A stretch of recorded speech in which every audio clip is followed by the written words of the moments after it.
daarusalaam city deegaanka daarusalaam deegaan qurux loo dhamaystiro muqdisho ku dhinac yaala waa dalxiis gudihiisu wadooyin wada waasaco marna aadan ciriiri ku arkaynin naqshadiya dizaynka guryaha loo diyaariyay laba dabaq wada miraayada ah oo waliba baarkinadoodu u dhan yihiin iyo guryo villooyin caadi ah oo ayana baarkinkii haysta gudaha markaad u degtaa ka sii daran fadhigu waasac weeye quruxna loo dhamaystiray wada miraayada ah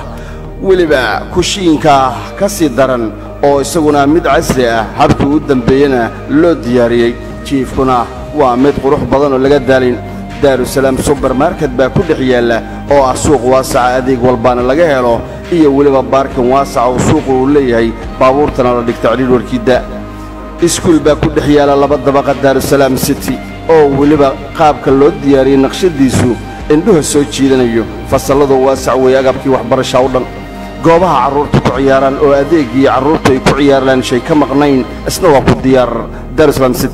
daarusalaam city hospital baa isna ku yaala oo hospital gaar ah deegaankana loo diyaariyay adeeg caafimaadna aanu ka maqnayn masjid laba dabaq ah oo loo diyaariyay salaadiisna iyo jardiin waasaca oo lagu nasto laguna qaxweeyo oo quruxda iyo cagaarku aad la yaabayso aanu ka marnayn barkadii dabaasha qurux badan ah alburuuj baa hirgelisay salaam Soomaali bankna waa meel gelisay wixii intaas dheer haddaba kala xiriir lambarada shaashada ku qoran